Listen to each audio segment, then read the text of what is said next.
Hey guys, this is Bharat and welcome to Bharat's Kitchen with how to make Navratra special Sooji ka Halwa. Now this is the part 1 of my two-part series with chole, and before I begin, I'd like to tell you that my method is a little bit different. Okay, so let's begin with it. So first we're gonna dry roast our suji or semolina on a very low flame. Now I do this to basically remove the excess moisture present in the semolina, and this is actually very important to make a good halwa.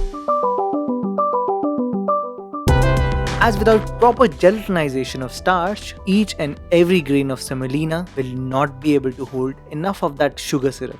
And if gelatinization is not correct, you'll have a halwa which will be more like a paste. And that is why our grandmoms or moms used to say that बेटा सूजी को घी में अच्छे से भूनना.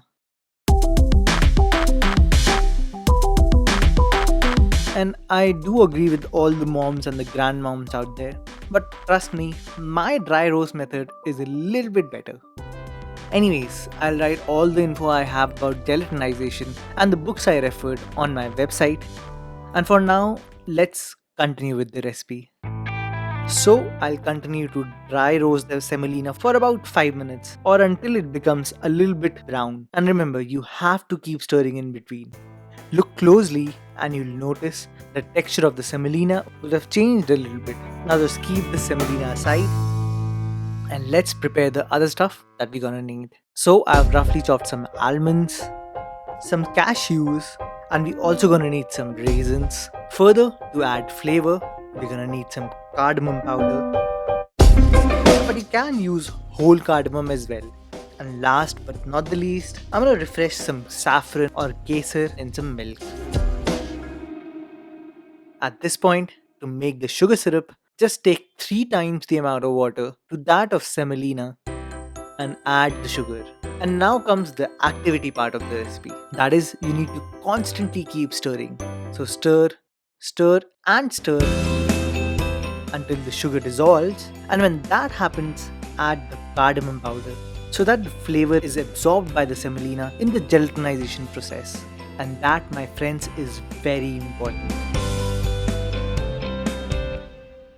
Just keep this pan aside, and now it's time to assemble the halwa. So I've taken a kadai, and you basically need a deep open mouth utensil, and with this add the desi ghee. Then add the almonds and cashews and cook these for about 2 minutes. Now do not add raisins in the beginning as they cook really fast, as in just about 10 seconds and they'll be done.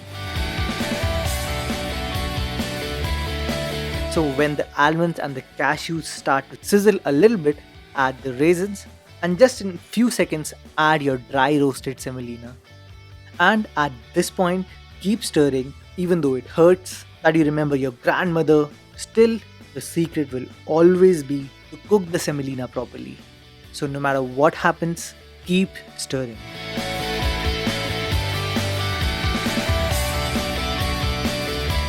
You can see that these little bubbles have started to develop.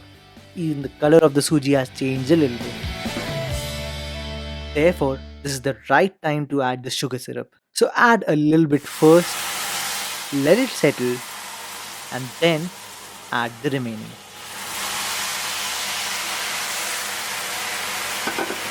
Also add the saffron infused milk as well. And again, keep stirring. And within few moments, the semolina will completely gelatinize and you'll have a perfect suji ka halwa. You can see that my suji ka halwa is not at all pasty. I mean, each and every grain of semolina has puffed up properly.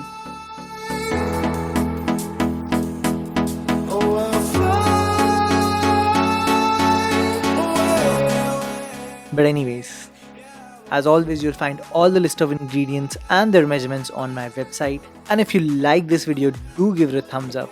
Until then, I'll see you all next time with my chole video.